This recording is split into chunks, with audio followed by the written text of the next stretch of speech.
El Señor esté con ustedes. Y con tu espíritu. Lectura del Santo Evangelio según San Mateo. Gloria a ti, Señor. En aquel tiempo, al pasar, vio Jesús a un hombre llamado Mateo, sentado al mostrador de los impuestos, y le dijo: «Sígueme». Él se levantó y lo siguió. Y estando en la casa, sentado a la mesa, muchos publicanos y pecadores que habían acudido se sentaban con Jesús y sus discípulos. Los fariseos, al verlo, preguntaron a los discípulos: «¿Cómo es que vuestro maestro come con publicanos y pecadores?». Jesús lo oyó y dijo: «No tienen necesidad de médico los sanos, sino los enfermos. Andad, aprended lo que significa misericordia quiero y no sacrificio. Que no he venido a llamar a justos, sino a pecadores». Palabra del Señor. Gloria a ti, Señor Jesús.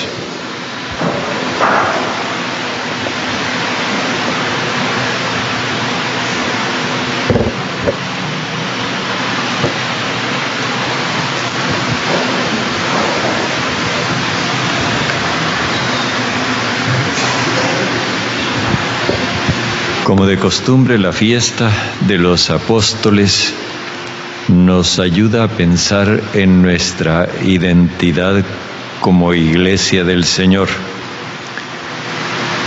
En la carta de San Pablo a los Efesios encontramos ese llamamiento apasionado a construir la unidad, a ser una iglesia, como se dice hoy, incluyente, de brazos abiertos. Una iglesia que entienda que su misión es realizar la unidad de todo el género humano. Esta tarea implica que nosotros tomemos conciencia de que tenemos un solo bautismo, una misma fe, un solo Señor, un solo Dios, que todo lo que nosotros tenemos son factores de unidad. Pero desde luego esto implica que nosotros seamos capaces de mirar más allá de las apariencias. Si nos seguimos quedando en las apariencias, seguiremos justificando nuestras exclusiones. A muchas personas yo les he llamado la atención sobre el hecho de que nosotros tenemos un esquema de valoración mental que es cultural, no es cristiano. Y sin embargo, nosotros vivimos valorando la realidad y a las personas con ese esquema mental sin jamás preguntarnos si eso será cristiano o no. Esa es digamos así, la gran división interior que tenemos nosotros, que nos sentimos cristianos, pero nos portamos de manera diferente. Nos creemos cristianos, pero pensamos de manera distinta. Alguien hablaba de la esquizofrenia fundamental de nuestra sociedad, que es esa división entre lo que pensamos y lo que somos.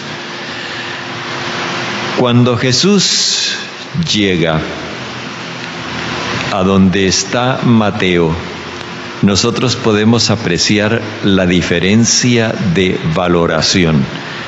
Nosotros manejamos un esquema de 3 pasos que es juzgar, condenar y descalificar.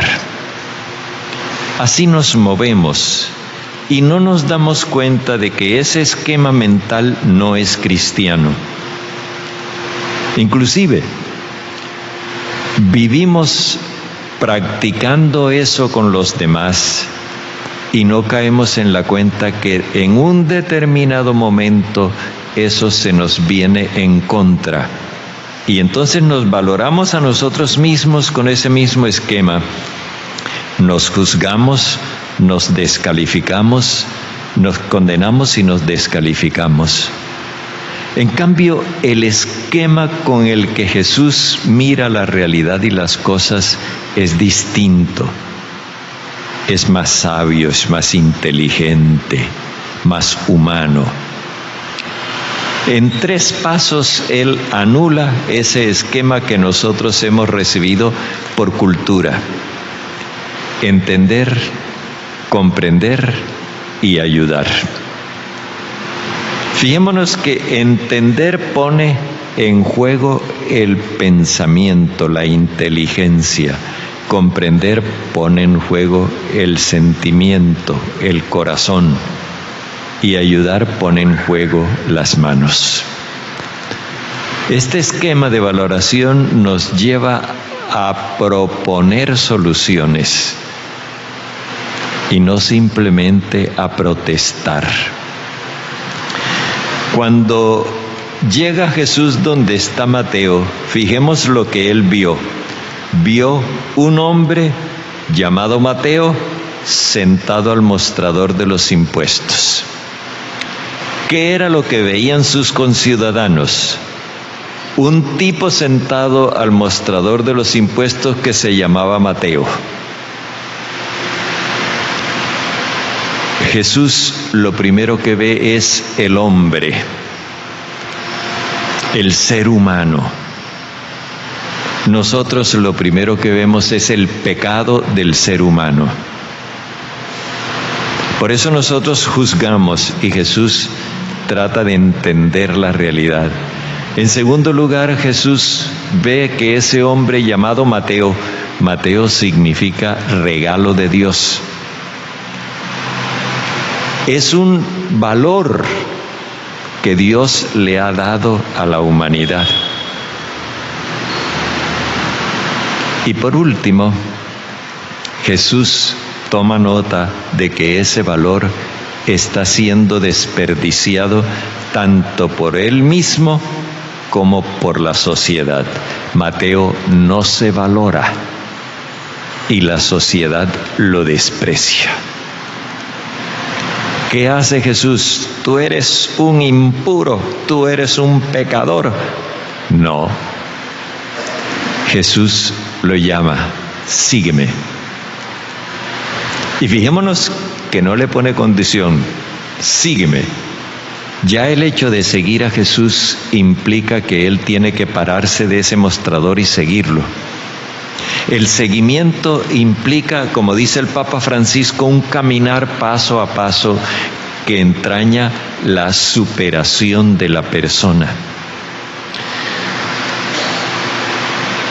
En un primer momento, Mateo no debió gozar de una buena acogida en el grupo de los discípulos, porque los discípulos también tenían el esquema mental de juzgar, condenar y descalificar. Hay una película, yo no me acuerdo ahora cómo es, en la que presentan los discípulos de Jesús y Pedro aparece en una constante rivalidad con Mateo. Eso me parece una buena intuición del cineasta que produjo la película, porque en realidad la presencia de Mateo debió de causar mucha incomodidad en el grupo, porque los discípulos no miraban como Jesús, no pensaban como Jesús y no sentían como Él. Mateo no solamente sigue a Jesús, sino que abre una ancha puerta